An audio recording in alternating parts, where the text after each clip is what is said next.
469쪽 조세와 일반 채권 간의 관계. 앞에 조세도 채권이라고 이야기를 했죠. 조세 채권과 일반 채권 간의 관계 어떻게 이루어지는가? 갑이 조세를 체납했습니다.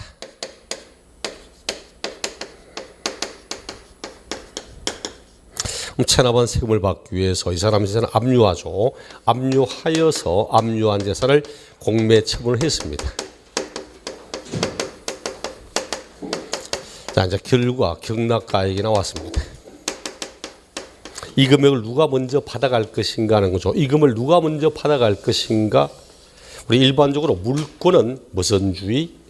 물권은 보통 이제 민법의 물권 법정주의 말합니다.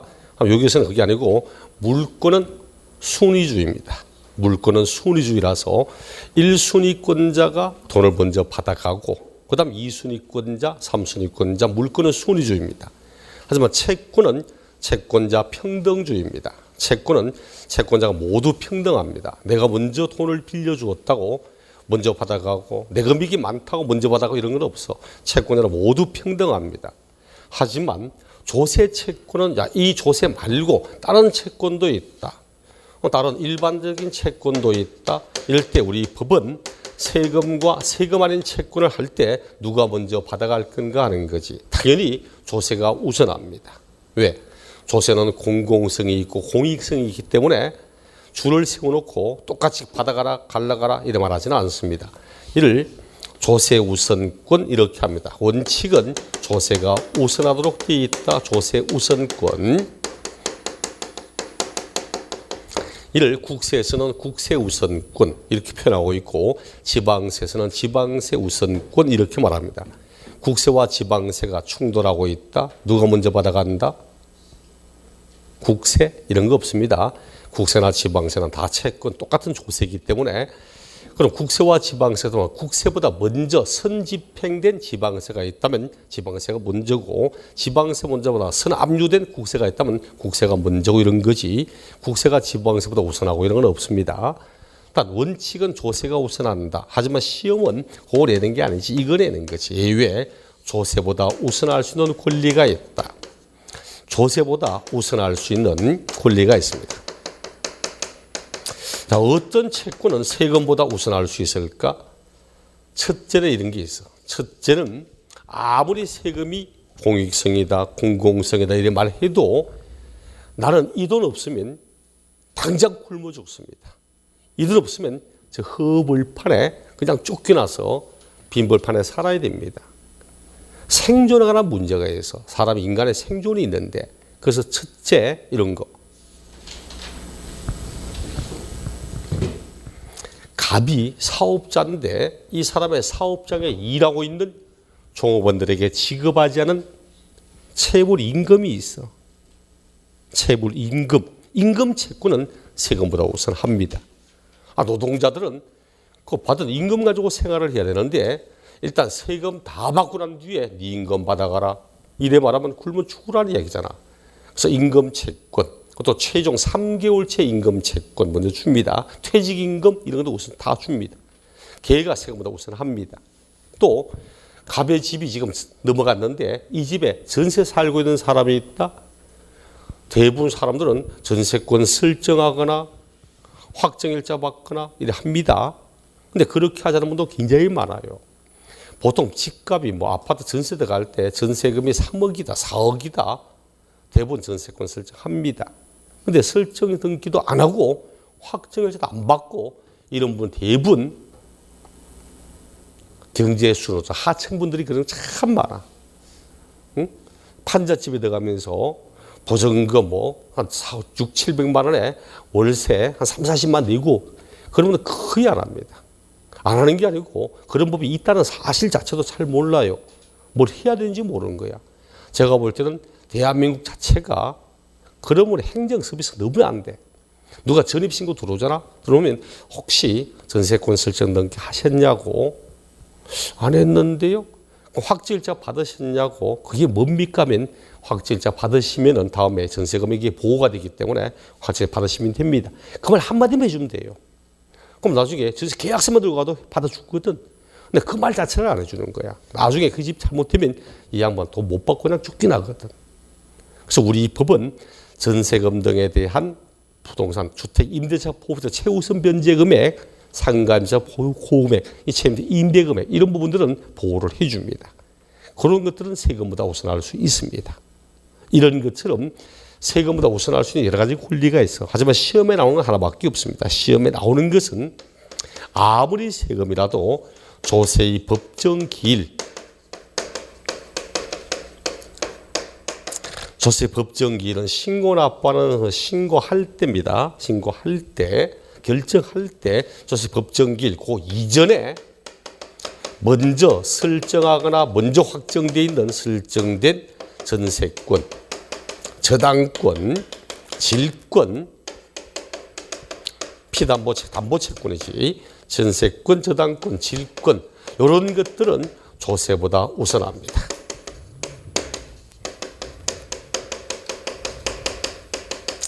거의 제가 상식이라고 보시면 됩니다. 남의 집에 전세 들어가 봅시다. 자, 남의 집에 전세 들어가니까 제일 먼저 뭘 해봐야 돼? 남의 집에 전세 들어간다. 제일 먼저 뭘 해봐야 됩니까? 응? 등기부등본을 떼본다? 맞아요? 제일 먼저 나오 씨가 앉아 계시는 이분이 진짜 소유자인지부터 먼저 확인해 봐야 돼. 진짜 소유자인지부터. 수자가 아니다? 그럼 인감점수 가서 위임 받았는지부터 확인해 봐야 됩니다. 부인이 나오는 경우도 많거든. 자식이 나오는 경우도 있어. 연세가 많아, 아버지가 연세가 많으시니까 내가 대신 나왔다고.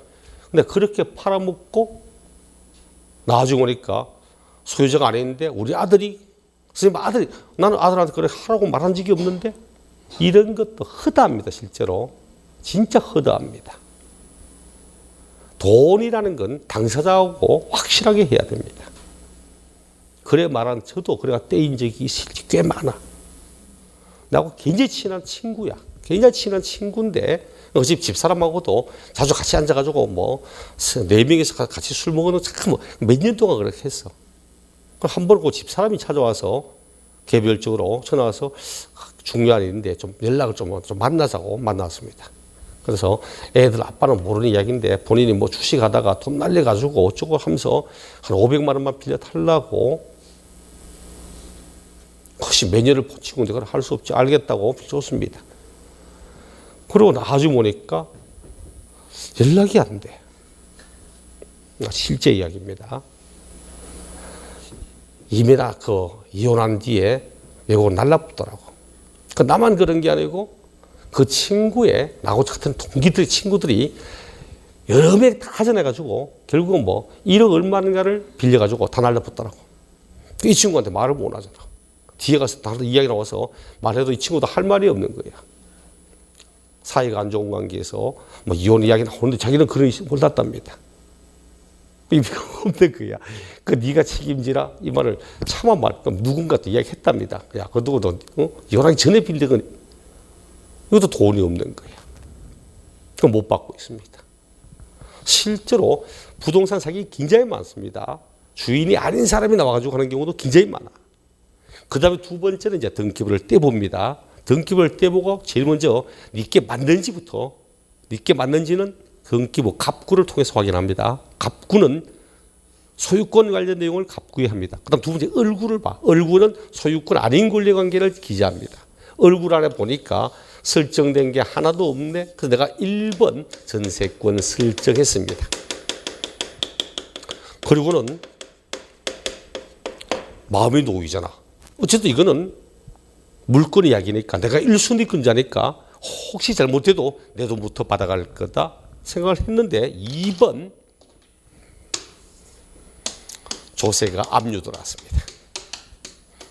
압류 들어서 하는 말이 세금은 공공성이고 공익성이 있기 때문에 내가 먼저다. 이래 말하면 전세권 설정하면 뭐합니까? 설정해도 살고 있는 동안에 집주인이 세금 내지 않은 게 없는가? 항상 뒷조사를 해봐야 돼. 왜? 세금 다 받아가는 뒤에 그 다음 네 전세금 받아가라. 이래 말하면 할 말이 없잖아. 그래서 우리 법은 아무리 세금이라 해도 세금보다 먼저 설정되어 있던 전세권, 저당권 등이 있다면 그때는 요 전세 금액이 세금보다 우선한다 이렇게 이야기를 합니다. 얘가 원칙으로 우선이야. 원칙이 이때는 전세 금액이 우선입니다. 저당권 설정이었다면 채권 금액이 세금보다 우선합니다. 하지만 예외적으로 만약 요 세금이 어떤 세금인가 그 재산 자체를 보고 그 재산을 보소 그 재산에 대하여 부과된 요런 조세다. 그 재산 자체에 대하여 부과된 세금, 재산세, 종합부동산세, 뭐 자동차세, 지역자원 시설세, 재산세에 대한 지방교육세처럼 그 재산 자체를 보고 부과된 요 조세는 설정의 순서, 순위 이런 것과 관계없이 조세가 우선합니다. 그 예를 가지고 시험 문제 내면 항상 이놈 냅니다. 요 놈. 그 여러분 머릿속에 상식이라고 보시면 돼. 아무리 세금이라도 세금보다 먼저 설정 등이 되어 있던 전세권, 저당권에 있다면 그때는 전세권, 저당권이 우선한다. 단 그 세금이 재산 자체를 보고 받는 세금이라면 그때는 설정된 순서와 상관없이 그 재산을 그 세금이 먼저 우선하고 있다. 이런 정도는 시험에 종종 나옵니다. 종종. 그 교재를 보셔도 국세 우선권의 예외, 공익비용 우선. 이거 이해 가시죠? 앞에 체납처분비 있잖아. 그렇죠? 체납처분비. 압류에다가 운반에다가 보관비에다가 이거. 그럼 세금 다 받고 난 뒤에 그 돈 받아가라. 이래 말하면 앞에 압류, 운반, 보관비, 경매처분비 다 쓰고 난 뒤에 10원도 못 받을 확률이 있어. 이런 돈들은 일단 세금보다 우선합니다. 뒷장 넘겨서 470쪽 3번에 소액임차 보증금 우선, 4번 임금 채권의 우선 쭉 있습니다. 하지만 핵심은 제일 위에 2번 피담보 채권의 우선, 이게 핵심이야. 아무리 세금이라도 조세의 법정기일 이전에 전세권, 저당권, 질권 설정을 등기 등록한 사실이 있는 이런 재산을 매각할 때 그 매각 금액 가운데서 조세 또는 가산금을 징수하는 경우에는 전세금, 전세권, 질권, 저당권에 대하여 담보된 채권은 조세 또는 가산금보다 우선한다. 아무리 세금이라도 세금보다 먼저 설정되어 있던 이런 사실이 증명되는 재산을 매각할 때는 전세금, 저당권, 질권이 세금보다 우선한답니다. 다만 당의 재산 자체에 대하여 부과된 조세, 상속증여세 밑줄 쫙 꺼서 어떤 세금이 그 재산에 대하여 부과된 조세인가? 상속증여세, 종합부동산세, 재산세, 지역자원 시설세 등등등 이런 것과 해당 가산금은 저당권 등의 설정 시기와 관계없이 이때 얘가 우선한다. 그렇지만 아무리 이런 세금이라 해도 체납처분비보다는 우선할 수가 없고 이렇게 합니다. 자, 일단 여기까지. 그래서 원칙은 이렇게 되어 있지만 그 세금에 대하여 그 재산을 보고 부과하는 세금일 때는 설정된 순서와 상관없이 요 놈보다 전세권, 저당권 등보다 세금이 우선하고 있다는 사실, 그런 내용들은 알아야 됩니다. 나머지 뭐 배당순이라든지 이런 것들은 크게 신경 쓰지 마시고 473쪽 조세의 구제제도, 조세의 불복제도 이런 내용도 아마 10년에 한두 번꼴 가끔 언급하기 때문에 지금 상시적으로 우리 반드시 알아야 되고 이런 내용들은 아닙니다. 간단한 개념만 볼게요. 칠판 봅시다. 그림 그려서 내가 조세에 대하여 불복하고자 합니다. 왜 불복하죠? 세금에 대하여 불복하고자 한다. 부당하게 세금이 부과되어 있거나 아니면 필요한 처분을 받지 못해서 불이익을 받거나 이럴 때는 조세에 대한 구제, 불복을 할 수 있도록 되어 있습니다.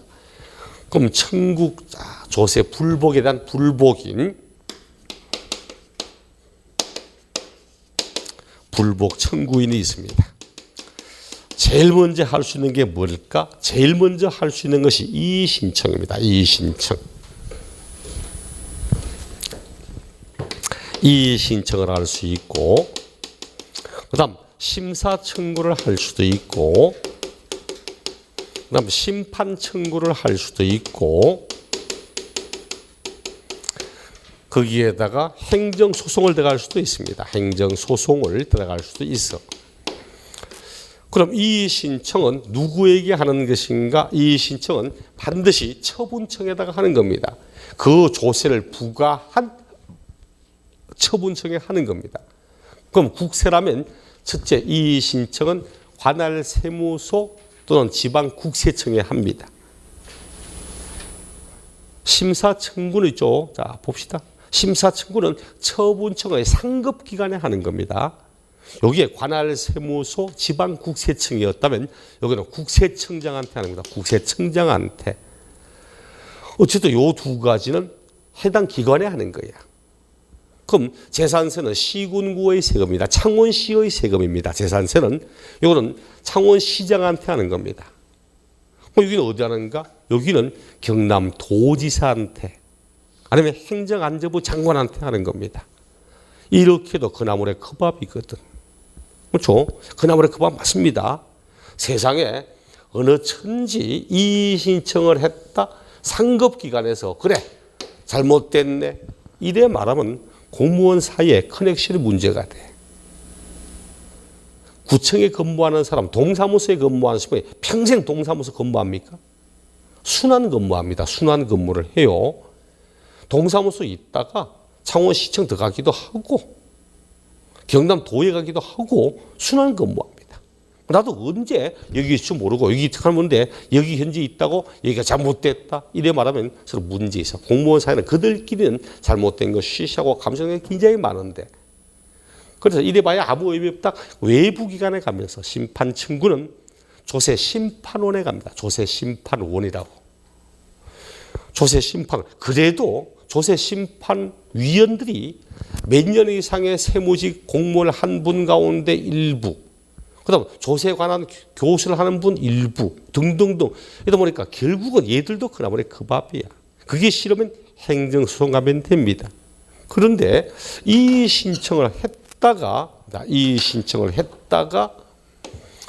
그 다음에 심사 청구를 하든지 심판 청구하든지 그 다음에 이래 가든지 이렇게 할 수 있는데 이 신청을 반드시 해야 되냐고 그렇지는 않습니다. 그럼 어떡하냐고 막바로 심사 청구가 할 수도 있습니다. 막바로 심판 청구가 할 수도 있습니다. 막바로 행정소송 갈 수 있을까 없을까? 응? 이런 거 하도 필요 없이 내 잘못이 아닙니다. 그래서 이런 거 없이 막바로 행정소송 갈 수 있을까 없을까? 만약 조세를 불법한 청구인이 막바로 행정소송을 갈 수 있을까? 다이렉트로? 이게 국세는 불가능합니다.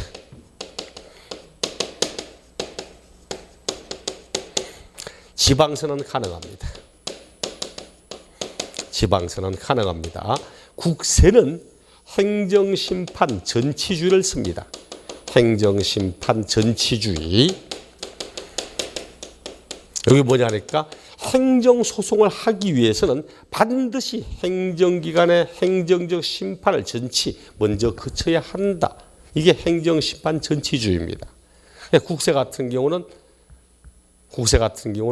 행정소송 2심제입니다. 행정기관의 행정심판을 1심이라고 보고 있기 때문에 행정소송 나갈 때는 고등법원에다가 먼저 합니다. 2심제예요. 하지만 지방세 같은 경우는 행정기관의 행정심판을 거치지 않고도 막바로 행정소송 갈 수도 있도록 되어 있습니다. 아니면 아예 내부기관 다 싫다. 그럼 감사원에다가 먼저 들어간 다음에 행정소송 갈 수도 있습니다. 뭐 올해 나왔다. 올해 아니구나. 작년 바로 직접 있었던 작년 문제에 이런 행정적 심판 등을 거치지 않고도 행정소송이 가능한가 불가능한가 이런 질문도 나왔습니다. 국세는 불가능해. 지방세는 가능한데 또 몇 해 전에 행정심판이나 행정심사 청구를 하기 전에 반드시 이의신청 후 하여야 한다. 틀려.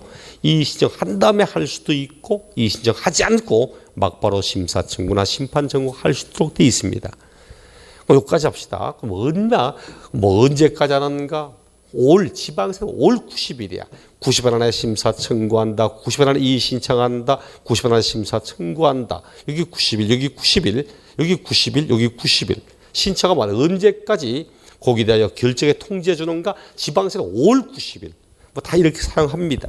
이와 관련이 여러 가지가 있지만 지금은 머릿속에 요 정도. 이 신청을 한 다음에 심사 청구, 심판 청구하고 행정할 수도 있고 그거 없이 막바로 심사 청구한 다음에 소송 갈 수도 있고 심판한 다음에 막바로 갈 수도 있고 그리고 지방세는 이런 거 없이 막바로 행정 가능하고 이런 내용도 보시라고. 이 정도.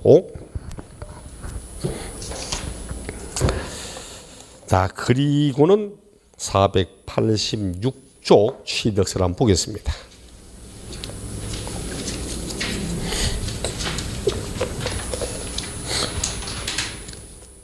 일단 1, 2월 달은 뼈대만 세울게요. 뼈대만. 이렇게 되어 있다. 이렇게 하고 있다. 하고 난 다음 3, 4월 들어가면 거기에다가 이제 살을 붙이고 나무 이파리 붙이고 하면서 그 순서, 절차 그걸 안 다음에 그다음부터 날짜 등등등 이야기를 할 겁니다.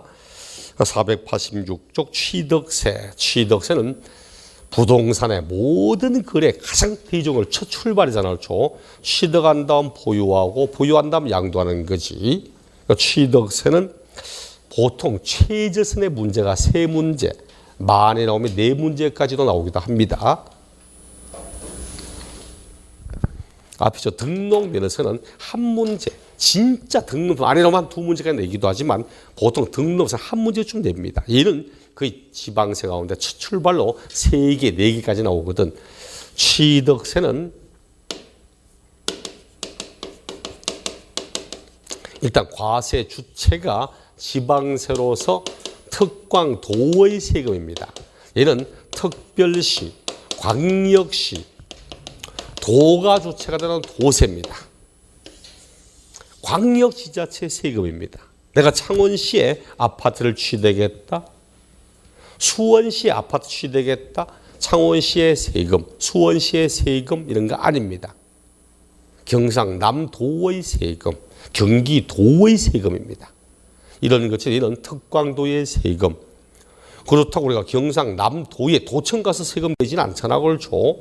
왜? 모든 시군구의 도세는 시군구의 그 밑에 기관이 위임받아 징수합니다. 위임받아서 도세 징수의 위임에 관한 사항에 따라서 모든 지방세는 시군구가 위임받아 징수합니다.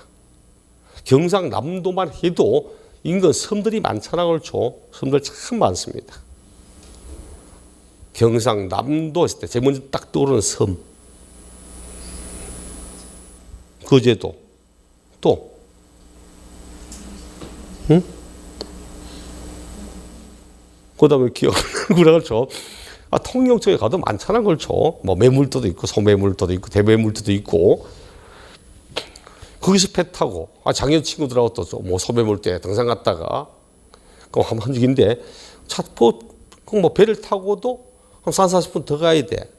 그런데 경기도 인천 같은 경우도 연평도 이래 가면은 몇 시간씩 갑니다. 몇 시간씩. 울릉도, 경상북도, 울릉도에 내가 집을 취득했다. 이게 시군구에 아니라 도세라고 도청 가서 내야 된다. 경상북도 도청 어디 있죠? 경상북도 도청. 옛날에 대구 안에 있었는데 지금은 저 영주하고 조이 쪽에 따로 떠서 나가 있습니다. 그럼 내가 취득세를 내려고 울릉도에서 배 타고 포항까지 4-5시간 나와가지고 다시 거기서 영주까지 가서 취득세를 내고 그다음 돌아가니까 배편 끊겨가지고 하룻밤 자고 그 다음날 가니까 풍랑만에서 배 안 뜬다고 이야기하고 이 양반 세금 얼마쯤 내려고 그만큼의 많은 시간적 낭비, 경제 낭비를 해야 되는 거야. 그래서 모든 도세는 반드시 시군구가 위임징수합니다. 그 이야기 하는 이유는 앞으로 혹시 취득세 문제에 취득 물건, 소재지, 시군의 신고납부 틀렸다, 도세인데 이러지 말라고. 어떤 지방세다 시군의 신고납부한다, 시군을 낸다 하면 다 맞는 이야기입니다. 다.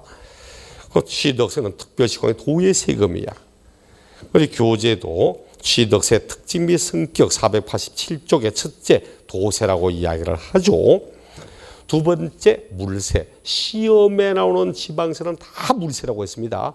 그래서 납세지름으로도 물건 소재지 낸다 이렇게 하고, 그리고 아무리 많은 재산을 취득해도 하나하나의 물건별로 각각 취득세를 부과하는 거지 취득한 물건의 가액을 합산하여 이런 거 없습니다. 그 유통세, 거래세라고 이야기했고, 또 유통세, 거래세는 신고납부한다고 있잖아요. 저 신고납부한다고. 그리고 종가세를 사용합니다. 그리고 누진세는 없고 정률세, 비례세를 씁니다. 실질주의 과세, 이거는 꼭 알아야 돼요. 실질주의 과세 첫째 줄에 보니까 소유권 변동에 관한 법률상 형식적 요건인 등기 등록을 하지 않은 경우라도 당의 물건에 대하여 사용, 수익 처분할 수 있는 지위에 서면 취득으로 보는 실질 과세를 취하고 있다. 등기 등록을 하지 않아도 실제로 과세 물건을 취득했다면 취득세를 부과합니다. 형식주의 과세란 말은 등기 등록하는 경우에 세금을 받는다는 게 형식 과세야. 그럼 취득세는 등기 등록하는 것은 물론 과세하기 때문에 형식주의를 쓰면서도 등기 등록과도 관계없이 과세한다고 실질과세 이렇게 이야기를 합니다. 우리 법에 형식주의 과세만을 쓰는 것은 등록면허세 하나밖에 없습니다. 나머지는 주의합니다. 나머지는 등록면허세를 뺀 나머지 세금은 등기, 등록, 허가 등의 형식과 관계없이 모두 과세합니다. 뒷장 넘겨서 현황부과의 원칙, 이거는 공부상의 용도와 실제로 사용되는 용도가 다르면 실제로 사용되어지는 용도에 따라 세금을 부과하겠다는 뜻입니다. 공부상 현황과 사시상 현황이 다르면 실제 사용되는 현황에 따라 세금을 부과하자. 이게 현황부과의 원칙, 신고주의 과세 이렇게 하는 거고, 489쪽 과세 대상. 과세 대상 들어가기 전에 이걸 볼게요. 우리 2010년까지만 해도 취득세가 있었고 등록세가 있었고 면허세가 있었고, 등록세는 등기 등록에 관한 세금인데 소유권 등기에 관한 세금과 소유권 아닌 권리, 저당권, 전세권 등에 관한 권리의 등기가 있고, 이렇게 있던 것을 2011년도부터 지방세 통합 작업을 시작했습니다. 통합해서 그전까지 취득세는 과세 물건을 취득했다라고 하는 사실, 등기하고 아무 관계없이 부동산을 취득했다라고 하는 그 내용만을 보고 부과했던 세금입니다. 근데 지금은 취득세와 등록세가 오는데 소유권 등기를 통합하여서 현재 취득세라고 합니다. 지금 취득세는 뭐다? 부동산의 소유권을 취득하고 취득한 그 부동산을 등기하는 것까지 합쳐서 취득세 이렇게 이야기를 합니다. 대신 소유권 아닌 등기, 전세권, 지상권, 지역권, 저당권 등등등 임차권 이런 것과 면허세를 통합하여서 등록면허세라고 합니다. 등록면허세. 이놈을 끌고 와서 등록에 대한 등록면허세, 등록에 대한 등록면허세, 밑으로 뭘 끌고 와서 면허에 대한 등록면허세 이렇게 표현하고 있습니다.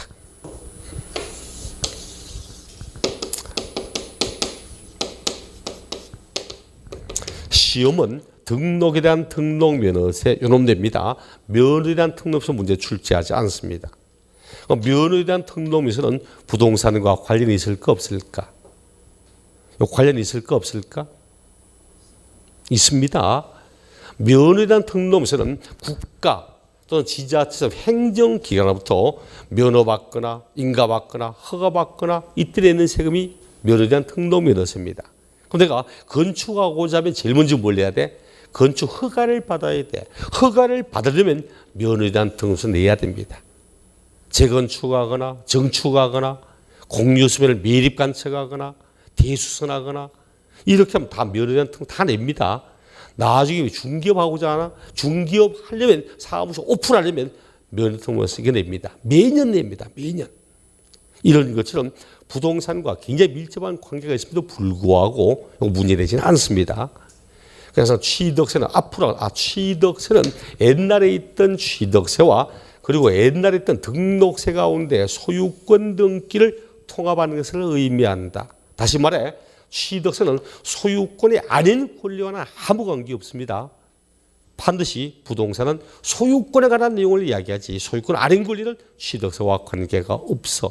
그 옛날 다음 취득세 대상에 해당하지 않는 걸 찾으라고 해서 등기된 부동산 임차권의 취득, 임차권하고 취득세는 아무 관계 없습니다. 그래서 취득세는 소유권 취득하여 취득한 그 소유권 등기할 때 내는 세금을 취득세라고 이야기를 하는 겁니다. 뭘 취득하면 취득세 내냐고 취득세 과세 대상 나오죠. 과세 대상도 하나하나 상세하게 문제를 묻지는 않습니다. 이것이 대상이다 아니다 그런 정도로만 알고 있으면 됩니다. 옛날에 1회부터 10회, 10회부터 10화, 5, 6회까지만 해도 취득 대상에 가끔 그 돈만 가지고 한 문제 내는 경우도 있지만 지금은 지문 하나 정도 나오는 형태지 한 문제를 내고 이럴 일은 없어. 크게 나누면 이런 게 있습니다. 첫째, 부동산. 두 번째, 준부동산. 세 번째, 기타 권리에 관한 거. 이렇게 나누어서 우리 부동산 뭐뭐 있을까? 부동산, 토지건축물, 부동산, 토지건축물,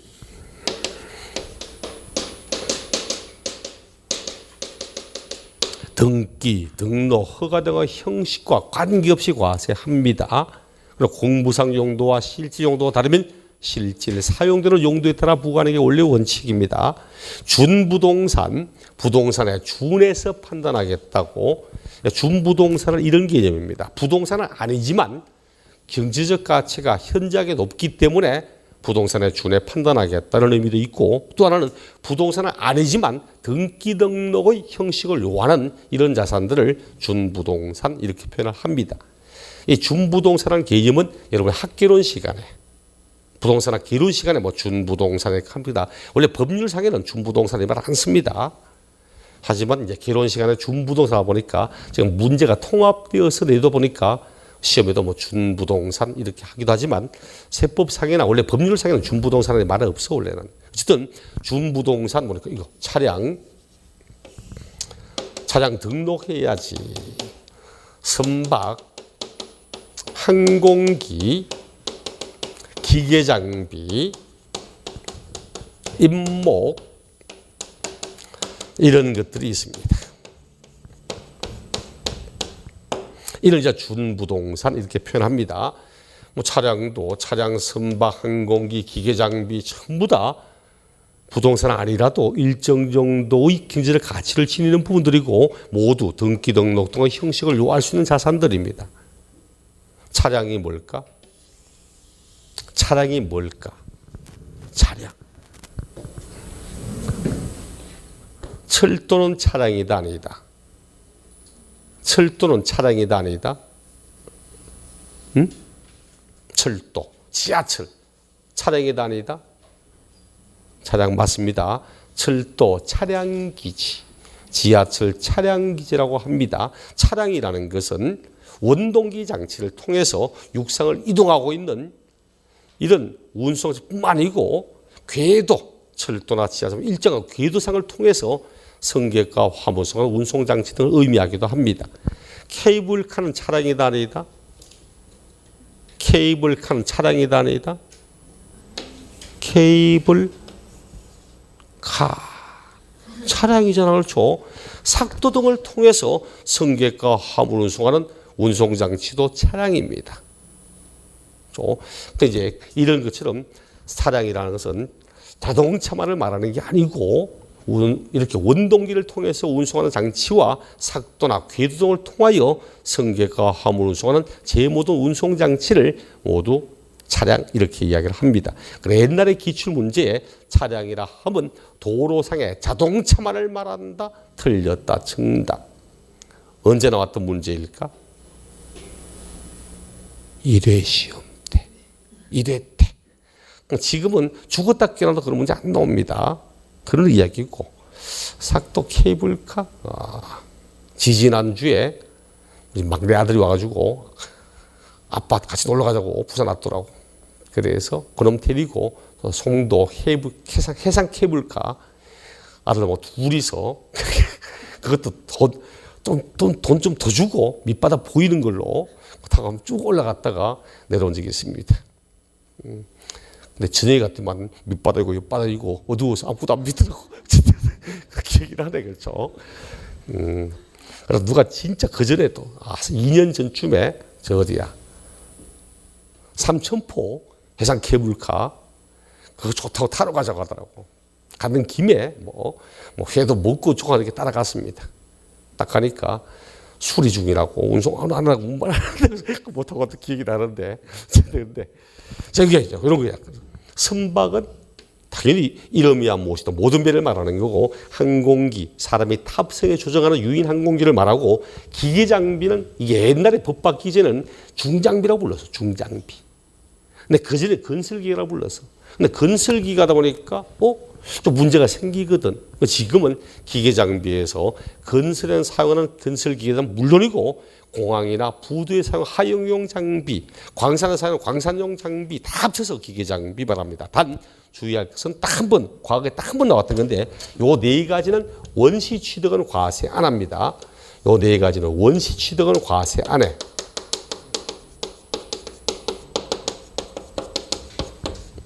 승계 취득에 한해서만 과세입니다. 승계 취득에 한해서 과세한다. 15회 시험 때 딱 한 번 나왔던 이야기라서 지금 또 그 다음에 나온 적이 없는데 왜 그런가 봐요. 예를 들어서 차량, 현대차, 기아차는 뭐 하는 거죠? 현대차, 기아차가 차량의 모든 부품을 다 만듭니까? 아니잖아요. 이거는 조립하는 겁니다. 부품은 부품회사 다 따로 있거든. 우리도 보통 알고 있는 평화 크러치라든지 등등등 대유 에이텍스 말고 있는 뒤에 시트라든 다 있습니다. 문제는 이걸 가지고 현대차가 제조 조립해서 완산을 만듭니다. 완산 만들어 파는데 이게 제조 조립이 원시취득입니다.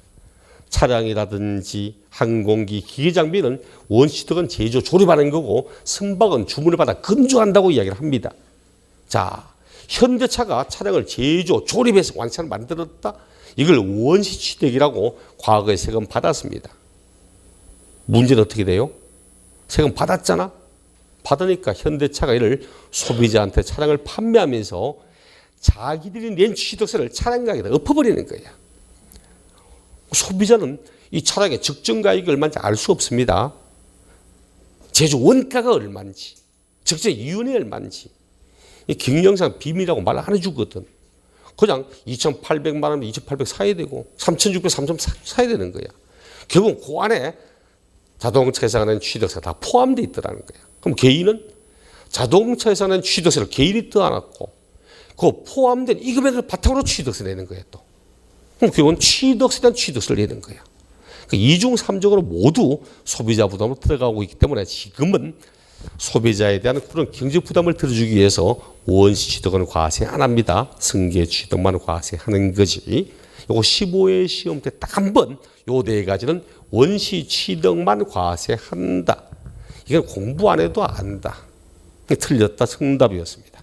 임목은 설립자, 나무, 목자, 서 있는 나무. 그럼 나무 서 있는 거 취득하면 다 취득세 냅니까? 그건 아니겠지. 그렇죠. 임목은 법적으로 이런 의미입니다. 나무는 독립부동산이다 아니다. 나무는 독립부동산이다 아니다. 아니다. 우리 부동산에 토지 있잖아. 토지라고 말하는 건 이겁니다. 토지라는 것은 일단 흙토자, 흙이 있어. 거기에다가 모래사자, 모래도 있어. 돌도 있어. 돌도 있어. 위에는 풀도 있어. 꽃도 피어져 있고, 나무도 있고, 밑에는 암석덩어리도 있어. 암석덩어리도 있고, 지하수도 흘러갈 수도 있고, 이걸 다 합쳐서 토지 이렇게 말합니다. 토지라는 것은 요 토지상에 있는 모든 내용들과 지하에 있는 걸 다 합쳐 토지라고 이야기를 합니다. 근데 나무가 있는데 문제는 이 나무가 상당히 고령화되고 오래돼서 보존적 가치가 있다든지 나무 자체의 경제적 가치만 해도 상당히 높다든지 이럴 때는 우리 법은 이 나무를 토지와 별개의 독립된 부동산으로 할 수도 있습니다. 등기도 없을 때는 이를 과거에는 관습법상 내용에 따라서 명인방법을 써서 명인, 누구도 쉽게 명확하게 인식할 수 있도록 요 나무는 별개다 이렇게 할 수도 있고 지금 임목이라는 법률에 따라서 임목 등기할 수도 있고 이렇게 해서 임목이란 말은 토지와 별개의 독립된 부동산으로 인정이 되는 그런 수목이나 수목의 집단을 의미하는 뜻입니다. 그런데 포함될 수 없는 건 어떤 게 있을까? 포함될 수 없는 거 독립된 부동산을 의미하는 거잖아. 그래 벌채된 원목, 벌채되면 동산이지 뭐. 묘목, 가심은 어린 나무. 이거 부동산 아니잖아. 저 흔들어서 당기버리 빠져버리잖아. 이런 내용들은 가식의 식목, 가짜로 심어놓은 나무 언제든지 옮겨 심을 수 있도록 하기 위해서 이런 것들은 포함될 수 없고 이것이 아니면 그것이 대나무든 과수나무든 상관없이 인정을 합니다. 그래 옛날 동학은설 분하고 최원석 씨 집이 경매 넘어갈 때 그 경락가액이 60억인가 경락됐습니다. 그런데 이 양반이 다시 소송 걸어서 잘못됐다고 임목가액이 포함 안 됐다고 독립된 건데 왜? 이 향나무만 해도 한 그루당 몇천만 원씩 하고 이 나무만 해도 몇천만 원 가는데 이걸 왜 포함 안 되냐고 일괄능일 게 아니라고 그 소송을 해서 맞다고 판단해서 재경매에 갔습니다. 처음 경락받은 사람 억울하지. 받긴 받았는데 재경매에 갔으니까 이런 식의 내용들입니다. 그 여러분 우리 고향 마을에 생각나요. 고향 마을에도 쭉 가다 보면 나무가 있어. 아주 나무 있습니다. 도로가 있었거든. 도로 중간에 있었는 거야. 실제 팩트입니다. 우리 고향 마을 가는 쪽에 도로 중간에 있는 거야. 이걸 도로를 내려니까 쭉 가다가 나무가 있으니까 커팅하면 되잖아. 잘라면 내주겠죠. 아무도 못 잘라. 옛날에 그런 말 하잖아. 저 나무 자르다가 뭐 누구 뒤졌다는 둥, 나무에 손대면 간다는 둥. 그 누가 자릅니까? 못 자르. 그리고 수백이 시대다 보니까 우리 마을 쪽에서는 거의 성황당 비슷하게 돼 있거든. 신성시까지는 아니라도, 뭐 다 노력하거나 하면 다 여기 모여가지고 다 하는데, 그래서 지금 도로가 이래 돼 있습니다. 이렇게 쭉 달려오다가 삐 돌아서 다시 이래 가고 쭉 가다가 삐 돌아서 이래 가고 이래 도로 중간에 나무 있다 보니까 삐 돌아서 이래 돼 도로가 이렇게 되어 있습니다. 여러분도 나중에 안 좋다는데 할 필요 없습니다. 내가 뭐 부동산 개발하고 있다, 나무가 있다, 나무 동네 사람들이 저거 손대면 안 된다고 하면 굳이 손댈 필요 없습니다. 안 좋다는 거 할 필요는 없잖아, 그렇죠? 남 시켜서 하든지 그렇죠. 손대는데 가다 말는데 내가 안 하면 되지. 어쨌든 그런 게 있더라. 자, 그다음 나머지 요거 기타 권리 광업권, 어업권도 있고. 그 다음에 회원권 종류 있습니다. 회원권 종류, 골프회원권, 콘도회원권, 승마회원권, 요트회원권, 종합체육시설 이용회원권 이런 것들이 취득세 대상입니다. 교재를 보셔도 토지, 뒷장, 건축물, 그 다음 차량, 기계장비, 선박, 항공기, 임목, 그리고 광업권, 어업권, 양식업권, 그 다음 골프회원권, 승마회원권, 콘도회원권 등등등 이런 것들이 있다고 그렇죠. 이것이 뒷장에 보니까 이것이 대상이다 아니다 이렇게 하면 됩니다. 하나하나 상세하게 다 따져가면서 의미를 알려고 말고 이것이 대상이다 아니다 이런 정도의 내용만 알면 됩니다. 양식업권 같은 경우는 최근에 새롭게 신설되어서 들어오는데 그렇다고 뭐 굉장히 중요한 의미를 따지고 이거 아니기 때문에 가장 최근 나왔던 지문은 26회인가 시험에 이렇게 나왔습니다. 취득세는 부동산, 준부동산 그리고 업권을 제외한 각종 권리 등을 취득할 때 부과하는 조세이다. 틀렸다. 정답. 업권을 제외한 이런 말 하면 안 됩니다. 업권을 포함해서 광업권, 어업권, 양식업권 그리고 여러 가지 회원권 종류 이런 것을 취득할 때 부과하는 세금들입니다. 그러니까 의미를 하나하나 선박의 뜻, 차량의 뜻 이런 거 하려고 하지 말고 그냥 이것이 취득 대상이다 아니다 그런 정도로만 알고 있으면 됩니다. 우리 어업권 같은 경우는 내수면에 할 수도 있고 바다에 할 수도 있지 그렇죠. 자유롭게 물고기 잡을 수 있다. 아니면 해산물 내수면에 있는 여러 가지를 자유롭게 채취할 수 있다. OX. 틀립니다. 우리가 고향 마을 쪽으로 쭉 가다가 옛날 생각나는 게 딱 가다 보니까 옆에 올갱이가 보여. 다슬기가. 그 차를 딱 세워서 딱 잡습니다. 제가 어릴 때 그 기억나거든.